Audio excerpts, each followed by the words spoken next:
Welcome everyone. Today's couch conversation is with Rich Hirst from Abundium. Rich, so great to have you here today. Thanks, Layne. You are also a panellist at our Men's Own Your Truth Day down at Manly on the 12th of June, which we're really excited to hear from you about.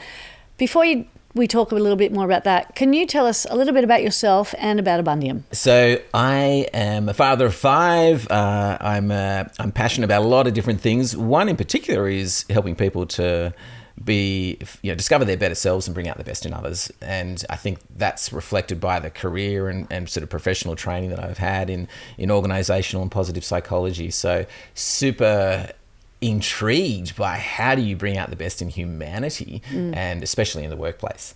So that's kind of my passion and purpose in terms of the work I do day to day. So I'm the CEO and founder of a company called Abundium. So Abundium is a local home for global leaders.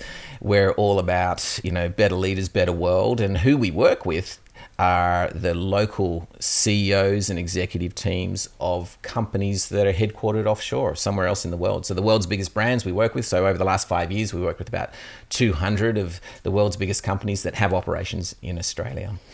Right. A little bit on then. So how did you find the time to join us on the 12th of June? It's a priority. I tell you, again, it's so important that companies, all of our members are focused on growth. And this day is a key input to achieving growth outcomes. And you're also about focusing on growth for yourself, right? Because we can't give what we don't have. We can't pour from an empty cup. So. Yeah. One of my mentors used to say, how did he describe it? He said a lemon tree can't grow apples. I thought, what are you talking about? But it's this. Was he stoned? You can't. Not at that time. I'm glad I didn't mention his name, but he's definitely gone there. But the whole point is, you can't bear fruit that isn't in your core, in your DNA. And so if you're not looking after yourself, how can you sort of bear fruit and help others to sort of prosper if you're not prospering? And so as leaders, we need to make sure that we're investing in ourselves so that we can bring out the best in others. Especially as men too, right? Because essentially in society, men are leaders, essentially. Yep. There's this expectation that you're the leader of the pack or the leader of the household or the leader of... Weird, isn't it? It is, isn't it? I assume that's changing, but certainly historically that's been the case. I think, again, I love the definition that everyone can be a leader because it's all about influence and it's not about title. It's almost it's a mind frame, not a position. And so on that basis, everyone has the opportunity to influence and everyone does every single day. It's just a matter of how are they influencing others and are they conscious of the influence they have? Exactly. And that's the purpose of this day, is to help bring out that level of consciousness, that self-awareness, so you can be a better human being and therefore a better leader and create a better impact on this world. Amazing. Yeah. Let's do this. Let's do it. Rich, you and I are both really passionate about helping people help themselves through your sure. work at Abundium and through our work at Awake Academy. We want to reduce the stigma around mental health. We want to help people invest in themselves to do the work, to find more centeredness and connectedness and confidence in themselves. Let's talk a lot about men today because society puts a lot of pressure on them to be the strong, stoic ones. And from your perspective, how do you feel that impacts their mental health? Yeah, it's a great question, Layne, and thank you for the opportunity to have this conversation. Really been looking forward to it. I think strength and stoicism are really important, and in some ways they're getting a bad rap right now. I feel like society needs men and women to be strong and stoic. I hear a lot of commentary from business leaders that their employees aren't stoic enough. They're kind of getting blown around with the changing seasons and so they want them to be more stoic. So I don't think the sort of desire to be strong and stoic is the issue. I think it's the agility to know when to turn that off and to when to turn other things on. Right. And so there are different archetypes that we need to embrace, and that masculine one, strength and stoicism, are classic attributes of that archetype. But we also need to embrace feminine. But there are two others which people often forget. And one is the elder and one is the child. So we need to sort of be able to know, well, when do I need to be a little bit crazy, a little bit foolish like a kid is? When do I need to be wise and have that elder sort of mentality? And then when more feminine, when more masculine? That's the issue, I think, for men, is that they don't have that ability to sort of know when to move into those different types of archetypes. But I don't think strength and stoicism is the issue. It's the fact that they don't necessarily lean into those other attributes as much as they need to. When are we taught that those archetypes exist, and how can we be taught to actually lean into those? And who are the role models out there? So I think a lot of the male role models in the world do the fool and the masculine really well. Yeah. You know, like it's... I know some women that do that too. yeah, it's not unique to men. Yeah. But I think, you know, we need more male role models in the world that embrace the feminine and the sort of the wise elder approach. And the child. Yeah, and the child's an interesting one. Yeah, it's again, it's that ability to experiment and just try new things. And unfortunately, we're a bit cagey and want to protect what we've got as opposed to explore new ways to do things, which kids are great at. 100%. And I feel that if we're thinking about high pressure situations and the expectations that come with the performance in high pressure, how do we embrace those archetypes to get the best out of ourselves? Because in high pressure situations, they tend to be really serious. Yeah. And how do we train men specifically to detach from that seriousness and that maybe that comes from the levels of expectations for them to get the best out of themselves to then be better leaders? Yeah, I totally agree. I think it's understanding ourselves at a deeper level and creating the space for that, and measuring our success based on what is deeply within us as opposed to how the world rewards us. Because I think the world rewards male leaders, female leaders, leaders in general, in a way that's very extrinsic. It's about, you know, progress and achievement and hitting goals and hitting your numbers and all the rest. And that's those short-term, they're often short-term metrics. Yeah. And so we just do the work to hit the short-term goal. It might be quarterly, it might be monthly, it might be weekly. Some of my clients, they've got daily targets that they're tracked on. And if they don't hit them, they know about it because the systems are there now. Right. And so everything's so short term. And I think that comes at the cost of long-term growth. Yeah. And this is one of the big things I'm really passionate about. So we talk a lot about high performance and reaching your potential and all the rest, but why do we want to be high performers? It's in order to grow. Growth is actually the goal, not performance. Performance is an input to growth. So is learning, so is well-being. So we talk about a sort of a growth triangle at Abundium. There are 3 ways for you to grow, and you need to invest in all 3. And they're performance, learning, and well-being. And you can perform, but if you're never learning, you never get any better. Right. If all you do is learn, you never get anything done. But if you're just doing the performance and the learning piece, then your well-being usually gets compromised. Exactly. And this is the biggest issue I'm seeing in the workplace for male leaders especially is burnout and overwhelm. You can call it lots of different things, but it's where they have no more bandwidth, no more capacity to actually be self-aware because they've pushed themselves to the point that's way beyond sustainable. It can hit and achieve short-term results, which is the allure of it. Yeah. But long-term, the consequences are disastrous. So how have you been able to manage your well-being in such a high-performance environment? Yeah, badly at times. Welcome to being human. Yeah, that's right. So my story is an interesting one. So one organizational psychologist and in terms of, you know, training in organizational psychology, positive psychology as well. So one's about, you know, how do you get the best out of people in the workplace? The other one is about humanity at its best. So it's very positively oriented, both areas of psychology. Is that realistic? Well, it depends how you define positive. Yeah. So I don't, and you tell me more about your question though, because I think I know where you're going. Well, I want to come back to your story though, but just as a sidebar, we hear a lot about positivity, think positive, be positive. That's not positive psychology. No. That's just having a positive mindset. Thanks, Layne. Thank you. That is such an important distinction. Yeah. So the way I sort of remind myself is the symbol for positive psychology isn't a smiley face. It's not a smiley face. What is it?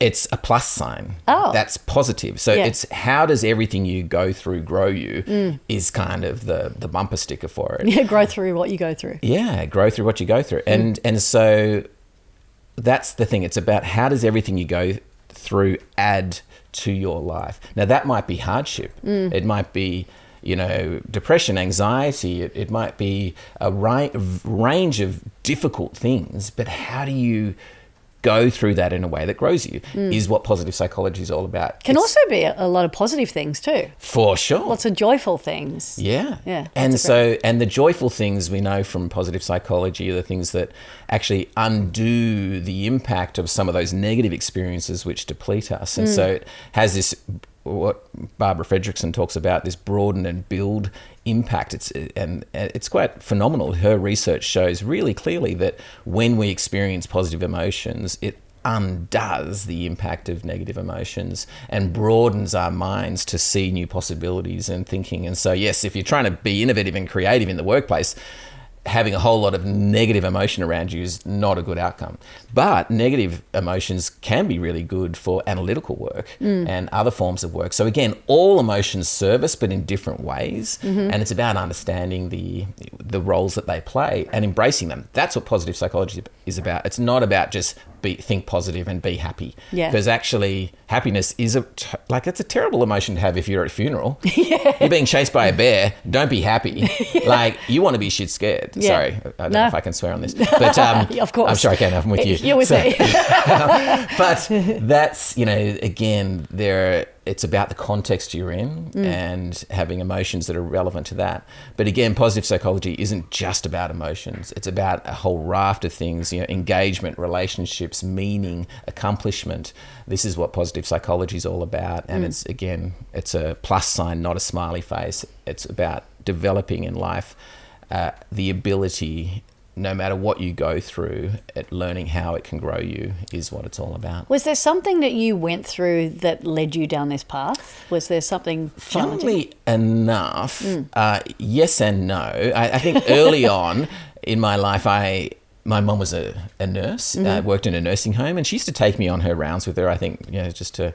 because there was no one else to look after me. I was the youngest of three boys. And so I used to do the rounds, and I just love sitting with the people she was looking after and just hearing their stories. I've always been fascinated by stories. And I also found that the people that were happiest just often had quite big stories in their lives. They'd been through war or, they'd lost people, but they just still seemed to have this energy. And so I now think about that in retrospect. At the time, I wasn't thinking, well, why is that the case? But but looking back on it, that probably planted a bit of a seed to just this curiosity about people's stories and experiences. And then actually, I wanted to be a physio, which I know you've got a close relationship with physios, given all your injuries from surfing. But I missed the mark, and they said, look, go off to uni and do psychology or do science and transfer over if you get a distinction average. So I went off and did psychology as part of my science degree and just fell in love with it. I think it just made me realize, actually, yes, this was the same fascination I had with the old people that my mum used to nurse. And so I love that, and ended up, doing honours and masters and all the rest. And then, though, I think what happened was that I sort of learnt the science, but then experienced it personally. And so my life had been cruisy until about 35. And then at 30, we'd had 3 beautiful kids, happy marriage, married my high school sweetheart, all those different things. But at 35, the wheels fell off when my son Benji, he died during birth. And it was totally unexpected. No signs there was any issue with him. Wow. He had an issue called hydrops, which basically meant his heart could pump blood out effectively, but not suck it back in. Wow. And so there was a heart abnormality, and undetected during delivery, he went into cardiac arrest, and they tried to revive him over 10 minutes and was unsuccessful. Wow. So that, I guess, just in some ways reset my life in a way, to realize again just that, one, I was taking a whole lot of stuff for granted, but two, I wanted to lean into that stuff that gave me greatest meaning, and that was to really help myself, others, and people in the workplace to live their best lives, and but that was just the first of 3 deaths. And so I know you've got a close relationship with deaths around you as well, and so I'm sure you'll relate to this. But my dad then died of a brain tumor a few years later, and then my mum died totally out of the blue of a massive heart attack, and again unexpected. So 3 very different deaths, but in close proximity to each other. And my dad's death in particular, I saw him go from one of the most vibrant men that I'd ever met to this, babbling sort of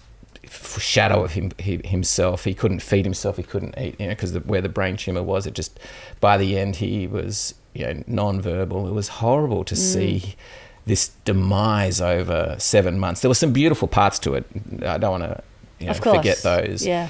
But it just challenged me to my core. Oh, I can't imagine. And so I went into a period for 3.5 years of massive anxiety. I'd never been an anxious person in my life. One time when I left one of my employers, they gave me a box of sort of a farewell gift box, and in it was like everything they could find that had a Mr. Happy person on it. I had the Mr. Happy socks. You remember the Mr. Men or whatever I love that those series things. was? Yeah. So I had the Mr. Happy socks. I had a Mr. Happy mug, because that's how I was known. I was the Mr. Happy guy. So it was a full facade. Well, that was me, but something changed when my dad was dying that's just turned on this anxiety radar. Right. And anxiety. So they didn't see the anxiety in you. Did you? I never had it. I literally. So you didn't even notice the anxiety within yourself? Never. Like, Right. I honestly, people How at did my it- 40th. Yeah. No, it was one of my birthdays. One significant birthday. A bunch of people were sort of doing little speeches, and two of the people actually said, Rich, when we first met you, we thought you were fake, and I went, wow. that's a lovely thing to say. Yeah. But they Glad were you're here. saying it in jest. But their point was, we'd never met anyone that was so positive. Right. And I think now if they met me, they'd realise I'm a bit more nuanced. But it was because they literally, until 35, I was Mr. Happy. Yeah, right. But there were new neural pathways set when my dad went into his demise, and I've had to work with them ever since. To this anxiety program got downloaded from somewhere, and it's been part of my experience in the last decade. And the first time that program ran, it was like 3.5 years before I got out of it. And so I was literally, and interestingly, and this is again relates to the workplace, I was super functional at work. And so in psychology, we talk about, high functioning mental illness, and that's quite common. And I think for men especially, I think there's a lot of men in the workplace that are high functioning at work, low or dysfunctional everywhere else. Yeah. And I think work is the place, it's an escape for them. And it was an escape for me. And so I was actually going to work to get away from the anxiety in my head, that constant program that was running, to look out for anything that had gone wrong in the past and anything that could go wrong in the future, and to protect me from that happening. That was the program. That's anxiety. Yeah, right. And it scared the shit out of me. It scared my wife. Somehow she pushed through it, because a lot of the anxiety got projected at her. And so work was my escape. And so, my career actually went really well. Yeah. But I wasn't healing. It was just like it was a panacea, but not a cure.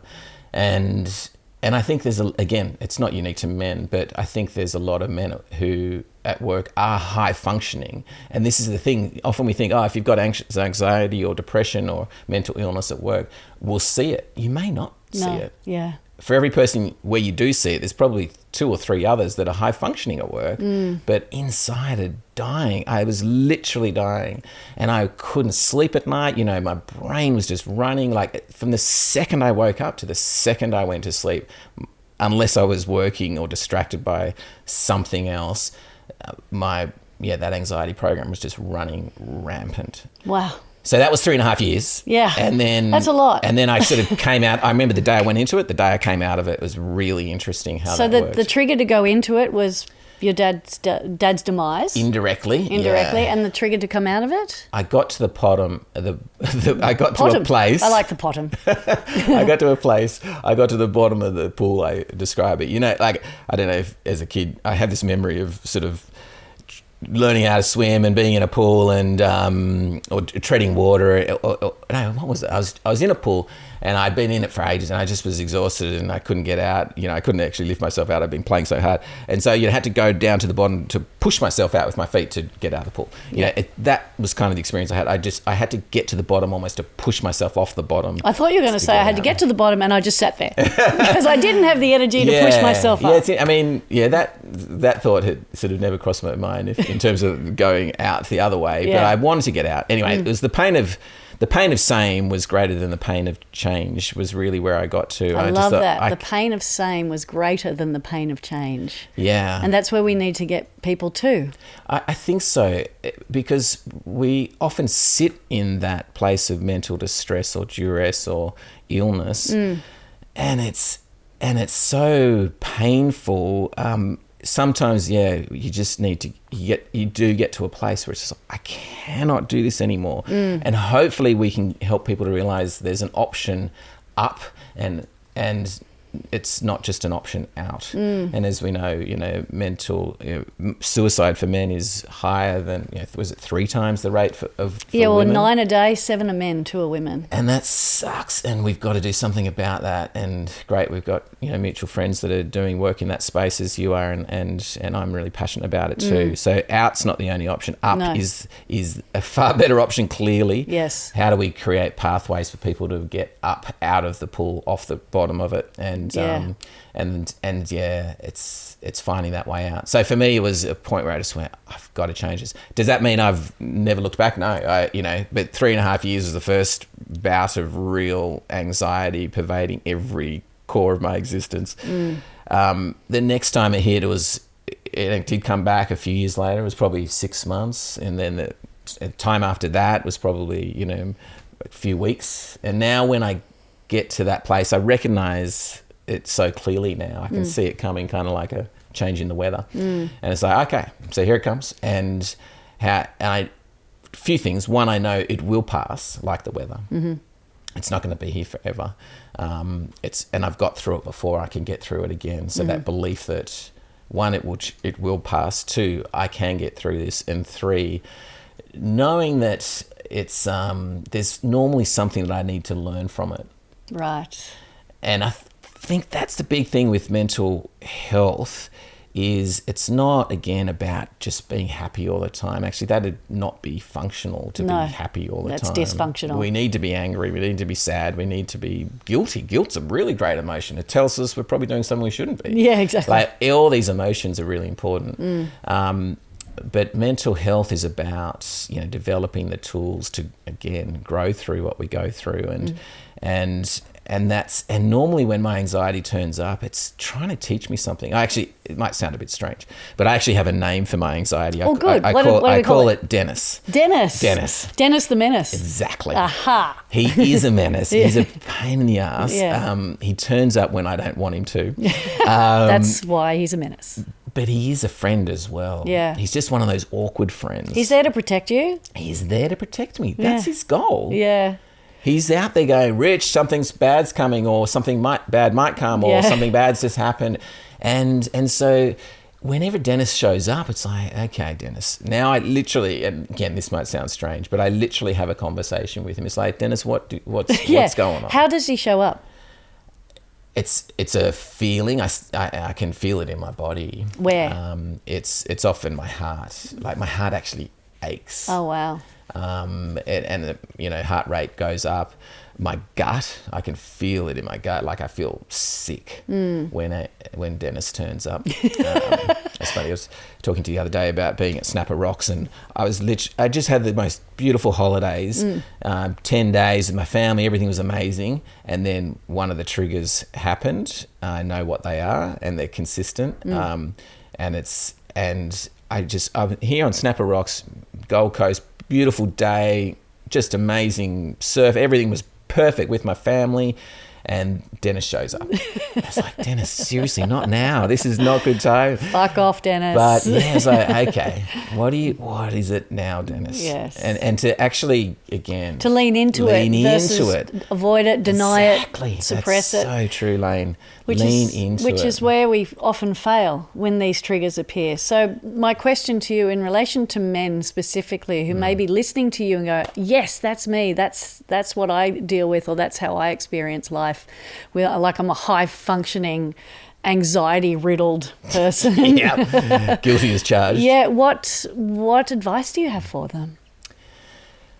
Yeah, thanks. I guess what's helped me is probably how I'd answer that question, and it's based on a lot of deep reflection, but also, what's the science? What have I learned from the science, and sort of combining the two things together. I think one is that you're not alone, and I think that's why I love the work you're doing at the Men's Day, where we get a chance to actually connect and talk about the fact that, like we're in a room of pretty high achievers. It's like awesome. Like last year, I was blown away by who was in the room. But everybody's going through this stuff. Yeah. And we're just not talking about it. I think that's one of the gender differences, is that women just... Oh, we love to talk about our stuff. And I think it's the fact that you talk about, you're articulate about what's going on for you. I think that's something that women do really well. But also, and something you and Tess do really well, is you hold space for other people to talk about. I think men, when they hear someone talking about it, they want to fix it. Yes. I'm generalizing, I know. Oh, no, that's a great generalization. It's true, because men love to fix shit. Yeah. And is that because your discomfort becomes their discomfort? Or does fixing something give them a sense of purpose and fulfillment and achievement? Maybe it's all of those things. Yeah. All of the above. Yeah. And I think as well, we don't... I think, again, it's a role modelling thing. Yes, we haven't seen enough men just hold space like you and Tess do really well. You're just going, okay, I hear you. Men often hear, harden up, be the man. Yeah. Be tough, be strong. Don't show them that you're sad or weak. Yes, I think there is a generational influence there. I think it's getting better, that narrative. But that's definitely, And not my dad was not like that at all, but I think that his generation was like, and certainly they experienced that. Their parents, their dads went to war. Yes. Their dads went through incredible hardship, and so they didn't have a lot of empathy. My dad's dad hugged him once. Wow. Told him he loved him once. Once in his whole life. Wow. So my dad kind of compensated for that by ensuring that we were very well and truly adored. You were smothered in love. Which was part of the reason why I probably went off the rails when he died, because we were just so close. Yeah. But anyway, I digress. So I think, women hold space a lot better, but for men to know that you're not alone is a big part of it. And that's something that, again, we need to create more opportunity for that. But there's an interesting thing. So, Brené Brown, love her work on vulnerability. But there's some research around there about, getting that right. And so there's this nuance in all this stuff, So vulnerability is important. But actually, it depends how you do it. If you just come to work and blurt out all your emotions and woe is me. And is that gaslighting? Maybe. I don't know. I don't know, but it's kind of... you can lose credibility by doing that. That's true. And so, yes, we want to create more vulnerability in the workplace, and it's really important that we have more male role models doing that. But it's knowing how to do that in a way, again, that's functional. And who to do it with. Because I know Brené Brown says there's very few people in our lives that have earned the right to share in our pain and suffering. So we need to be discerning about who we have those conversations with. It's a good call. It's a good call. So there's a whole bunch of nuances to it, but knowing you're not alone is a big part of it. I think what else has helped is that sort of having the tools to know what to do with it. So I think there's Dennis for me is a tool. Yeah. And it's like, okay. Oh, he's a real tool. He is a tool, definitely. But it kind of externalizes that. Like I'm still owning it. Well, it shines a light on it. But I'm kind of going, it's kind of, creating a distance between me and my anxiety. Like I live with anxiety, and so I live with Dennis, but Dennis isn't here all the time. Are there particular triggers or moments where because you said earlier it's consistent. The trigger's consistent, yeah. Right. So so if you know the triggers, how do you go about either mitigating it or minimizing it or addressing it so you can can you ever get on the front foot of it? Can you ever get ahead of it? Yeah, I think there's sort of preemptive strategies and then, tactics after the trigger's gone off, like tripwire, I didn't see it coming. Yeah. So I think the preemptive strategies are around, one, knowing the triggers and knowing that actually 95% of the time the fear is not justified. Yeah. Well, anxiety is all about future thinking. It's worrying about what could possibly come. So there's no use worrying about something that actually hasn't happened. But more often than not, it doesn't happen. It doesn't happen. So what are the triggers for you? Can you name a couple of them? Yeah. So getting real here, Layne. For me, it's so my number one value is loyalty, and that relates to my trigger as well. So the opposite of that is, I guess, abandonment. Yep. So for me, abandonment is my biggest trigger. My biggest fear is people close to me leaving me. Yep.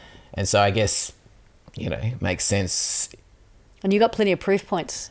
Yeah. To validate that with your mum dying, your dad dying. Yeah, and it's not that your baby boy clearly dying. none of them did that to me. But you view that as feeling me. Abandoned. Yes. And I think that's why those events triggered the anxiety program running. Fair enough. And but the original wound was actually earlier in my life around being abandoned just by people close to me in relationship and so, but I hadn't, again, I'd sort of moved on from that and just pushed it down. Well, you hadn't moved on, you just pressed it down. Thank you. Yeah. Yeah, I hadn't moved on. That was the issue. And so, the last decade's been an opportunity to work on that stuff. Okay. Whew, that's a lot. Thank you for sharing, my friend. It's really powerful because when we open up these Pandora's boxes of our own inner worlds, our own emotions, like you say, people feel less alone. They realize, wow, it's happening to him, it's happening to me, but I've never had anyone maybe articulate what I'm thinking and feeling. So the purpose behind these conversations is to essentially establish a safe, secure place for these conversations to happen and to help men feel less alone. What do you think are some, especially if we start thinking about leadership, men in leadership, what do you think are some of the unique barriers that prevent them from opening up and holding themselves accountable and being that vulnerable leader that says, you know what, I'm not okay today. Yeah. And I just need some time. Yeah, really great question. I think there's a range of different things. I think they've been rewarded for sucking it up and pushing on. And so the world's kind of said to them, well, these are the behaviors we want to see in you. We don't want to see you. Again, it's that stoicism piece. That's the old narrative, though, in the business world. And I think, fortunately, we're seeing more leaders, male and female, that are embracing, again, the other archetypes we talked about earlier. But the reward mechanisms, those extrinsic rewards, are still largely around short-term results. So I think that's a big part of the problem. Sorry, I shouldn't say it that way. Part of the challenge. It's part of the reality of the workplace. Workplaces are there to create commercial value and grow market share and all those important things. And it's important that companies do that. Like, profit isn't the issue, or the profit's not a problem. Profit actually is critical to create sustainable employment opportunities for people and services to society and all those different benefits. So, we need to not look at that as the enemy for sure. Equally, when we have more nuanced and, I guess, capable leaders that can tap into those different archetypes when appropriate, then we'll have more sustainable profit, more sustainable benefits to society. A happier, healthier workforce, a more inspired workforce. Yeah. And as Michael Gervais said the other day, you just need 1 in 5 when it comes to embracing the change, to do things differently, to shift that cultural mentality around that stoicism and strength, and to say, actually working on the self, having a mental health day, taking time out for myself. If we just get 1 in the 5 leaders to do that, then he becomes the cool kid. Yeah. And that inspires the people to go, oh, well, if he's doing it, then maybe I can do it tue. I love what Michael also said about we need to shift from, I won't get the exact quote That's right. all right, we'll make it our own. But we'll respray it. And, it's shifting from sort of mental health as a sort of an issue that we need to solve to actually mental skills as an accelerator. We were both inspired by Michael Gervais' presentation last week. Finding Mastery. That's my new favourite podcast besides yours, Layne. I don't have one yet. Aren't we doing one right now? Yeah. Anyway, Finding Mastery, look that up on Spotify. Yeah. Michael Gervais, sort of high performance psychologist to the stars in the US and elsewhere. But I loved how Michael talks about mental health. We need to shift that sort of focus from mental health as an initiative. I think in the workplace, we often, when we hear about a mental health program, it's like, they're coming along to fix us. Fruit bowls, yoga mats, breath work. Yeah, so it's either a bit woo-woo or it's, that's for the people that have depression and that's anxiety. for the head cases. The head cases, people that are struggling. Yeah. And actually to see it as mental skills training for acceleration, mental skills for acceleration, and I love that reshift, and I feel this is the opportunity for the work that we do is seeing mental skills or mental health or mental agility as a pathway to accelerating growth for your organization. So for your people and for the culture. So again, at Abundium, we talk about the growth triangle with performance, learning and well-being being critical, but we talk about, well, why do we want to grow? We want to grow, again, your company, your career and your culture, the 3 C's. And it's and mental skills training are critical to all 3 C's, company, culture and career. You cannot grow any of them without the right mental skills, which is, again, why I love doing this work. Because the other benefit, of course, is that you take it home with you. Yeah. So you don't leave all those mental skills at work and go, I'm done with those. I'll go just apply home that to work. Be a dickhead at home. Yeah. What did Kirk say about you? The broken lane? The broken lane, yes. Yeah, it's you don't go home and be the broken lane or you do if you're ill-equipped. Yeah. And that's the pressure you put on yourself, the expectations you have. So to that point, what role does an organisation play in providing these skills and managing the mental health of their employees, specifically their men? Yeah, so good. So we did a great interview with Jennifer Moss a couple of years ago. So she wrote a book on happiness and then she burned out. We teach what we need to learn, right? So true, so true. But that was kind of, again, a great example, of how something that was negative actually taught her way more than the positives in her life. And this is this nuanced view, whatever you go through grows you. And so for her, it shifted her whole orientation to understanding burnout at a deeper level. Right. And she found that, there are sort of upstream things that companies can do and downstream things. Okay. So a lot of the downstream things you mentioned before, yoga mats and fruit bowls and whatever. So it's kind of like meditation hubs. That's trying to fix the issue once it's already happened. Yeah.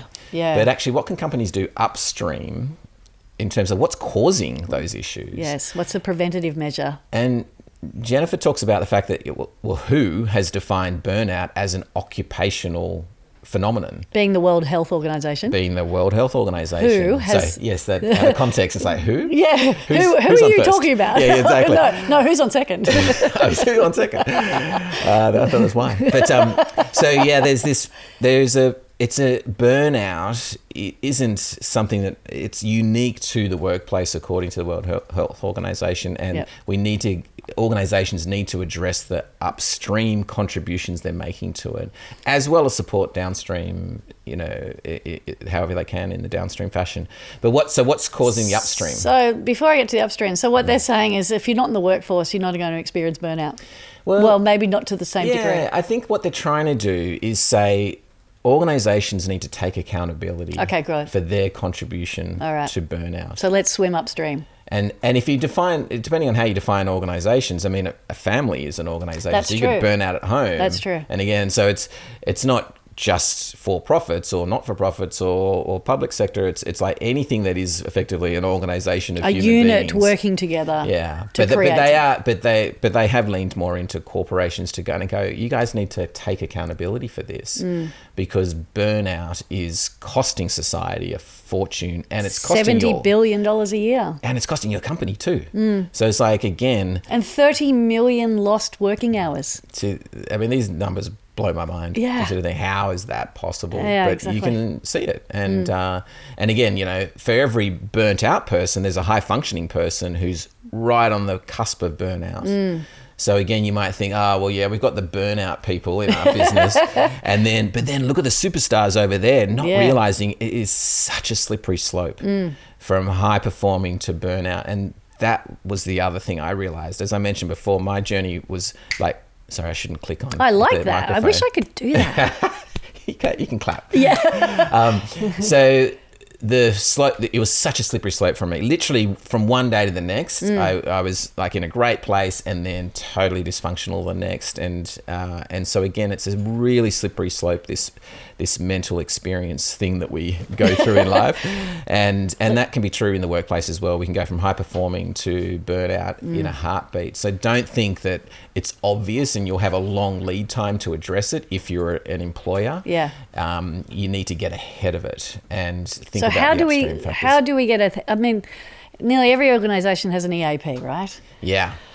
And some of them are just stock standard box ticking exercises. Yeah. So let's go upstream. Can you think of 3 things that organizations could possibly do based on all of the experience that you have in this space? Yeah. So other than coming to an Awake Academy event, what else can they do? That's definitely a good option. and or doing our course. So the first step is realizing this is about your growth. If you want to grow, and I don't know any company that doesn't, then this is work that you need to be doing individually, in teams, and corporately. So it's fundamental to grow your organization, to grow your culture, and to grow your career. You've got to do this work along with the other interventions and activities and strategy workshops and everything else that you're doing. This work in the mental skills, the mental health space is fundamental. Because again, you can perform, but you never get any better unless you learn. But if you only do performance and learning, then you might burn out. So, so we need to do all 3 of those things: performance, learning, and well-being. But I think the language is really important, which is where we got on that talk track, and so how it's positioned is really important. And I was just talking to a client yesterday, and she was saying that, where she reports into just doesn't understand why in Australia we have to be talking about mental health and well-being. It's like, what is going on there? So we borrowed from Michael Gervais and just said, talk about it as mental skills for accelerating the growth of the organisation, like game-changing positioning. So simple, but words create worlds.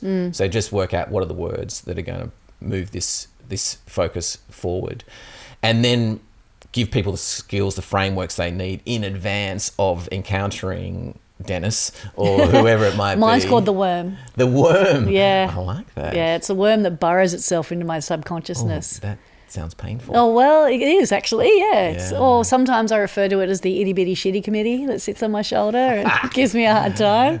No, quick, wait, stop. You don't have what it takes. Slow down. A lot of it's around sort of priming and preparation, giving people the tools they need ahead of the issue. And actually, I should even challenge myself on that language, because again, part of the challenge part of the opportunity is in language, and we need to be really careful about our language. That was one of the things I thought Michael did really well, is manage the language he used to describe everything. And again, it's not about putting lipstick on a pig and trying to turn the frown upside down, but it's working out, okay, what language is going to serve me here? What language is functional? So what do I mean by that? So in psychology, there's a field called social construction theory, which is effectively that words create worlds. So the words we use to describe our context. I love that. Words create worlds. Yeah. Okay. So the world as we experience it is so heavily influenced by the words we use. The words we use to describe it. Yeah. And not just with other people, but in our own heads. Yeah. And so... Oh my gosh. And that essentially is our story framework, right? So narrative. We start thinking about something, and then it turns into this bigger than life story and experience, which then establishes a fundamental belief system that becomes our truth over a long period of time. That's just been triggered by a certain event. Yeah. That hasn't really... That story's just been formulated in our own head. Yeah. And then that's created a behavioural response. Yeah. And all of a sudden you find yourself in a either depressed or anxious or scared state about something that actually isn't even true. And if we can go back to where it started, often it starts with how we've described internally or externally the experiences that we've had. And so we've got more power over our experience of the world than we realize. So how does that relate to the company piece that you asked originally? So I think part of this is two business leaders, again, talking about this work that we do as actually critical to growth of your company, your culture, or your career. That in itself just reframes it and positions it as a proactive strategy for growth. Right.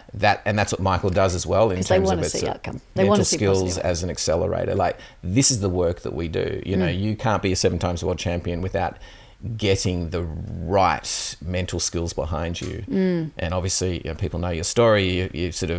You failed internally as much as you succeeded, but ultimately you did succeed working through it. And again, you learned so much from the failures. I did. Probably more maybe than the successes. Well, learning how to lose taught me how to win. Yeah. So and it wasn't until, similar to what you were suggesting, reflecting. Otherwise, you experience something that may be feeling painful and uncomfortable, and you're like, fuck that. Yeah. I'm not dealing with that. I've got to get on with the next thing. Yes. And that's what I did for the first little bit. And then I realized, actually, there's so much value and opportunity in looking back and going, wow, I screwed up there, or wow, I had a great opportunity there and I missed it because I was thinking this, or I was feeling this, or I was behaving in this way. So now I become my own internal regulator, my own self-coach, my own accountability partner and honesty barometer. I'm like, okay, but I'm going to take that, apply that lesson to now, as opposed to just keep burying and denying, deflecting and avoiding, and then wonder why when you get to that moment of opportunity, snap, you missed it because you're still stuck in the past emotionally, but mentally you're thinking too far ahead. So bringing ourselves back into alignment does take a lot of discomfort, and that's what Michael also mentioned about that growth period. We need to embrace more discomfort. And that comes back as well to the pain of same and the pain of change, like actually getting out of that negative spiral or patterns of thinking. It is painful. It is, because you need to confront it. But it's more painful to carry it around for the rest of your life. But it's more painful to stay there. Yeah. And that's where, again, we need to kind of go, okay, is the pain of saying that greater than the pain of change or otherwise? And like, actually, when you think about it, like, let's be honest, it takes work to get out of that place. But it's worth it. And the learnings you'll get will stay with you for life, and you'll take home as well as at work.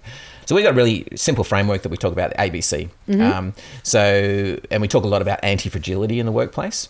So how do you not just... So there's sort of three levels. You can be fragile, you can be resilient, or you can be anti-fragile. So a lot of people go, oh, let's do resilience training. It's like, the definition of resilience is that you basically just recover from whatever you've been subjected to. So I and the metaphor is a candle, or a flame. So if you've got a candle, you blow it out and it doesn't come back. That's fragile. Bunsen burn a flame, blow it, and it wavers, but then it comes back to exactly what it was. So that's resilience. But anti-fragility is like a bonfire. You know, the more you blow on it, the bigger it gets. Right. That's what we need to build in workplaces. And so we've got a framework, ABC, for building anti-fragility in the workplace. And so this is just an example of the kind of tools and frameworks you can help companies to embrace to work it out. And A stands for affinity. And so affinity is all about connection with purpose, connection with other people. We know when workplaces, people feel they've got a best friend at work, they're more engaged. That's, you know, Gallup research. But it's also just around building that trust rapport with each other, but also a connection to the purpose of the business. Why do we exist, and how does that relate to my own personal purpose? So that's A for affinity. B is behavioral. So there are just great behavioral things. You know this as well as anybody. You know, if you want to change your headspace, change your physical space. Go for a walk, go for a surf, do whatever it is. Like, don't stay in the physical environment that you're in if you want to change your mental environment. So that's just one little tactic that sits under behavioural strategies. Declutter your wardrobe. Marie Kondo, let's go. And then C stands for cognitive. So there are cognitive things that you can do in terms of mental frameworks and that you can apply to actually get yourself out of that. And so ABC, and again, it's just teaching people these things and connecting it back to the growth of the company, the growth of the culture, the growth of your career. And the growth of the human being. And all those things make us better humans. Yeah. At home, at work, wherever you might be. Beautifully said. Last year you attended the Men's Own Your Truth Day. Yeah. And you were very vulnerable and willing to share your story in the room to inspire and empower others, because that's, I guess, that's a result of you having done the work and feling safe in your environment. Doing the work. Yeah. It continues. It continues. Yes, exactly. Thank you for that.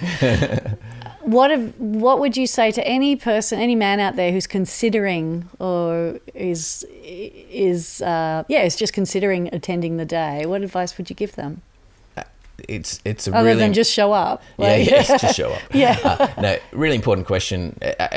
And the question I'd ask anyone listening to this who's considering it is, do you want to grow? You know, do you want to grow your company? Do you want to grow your culture?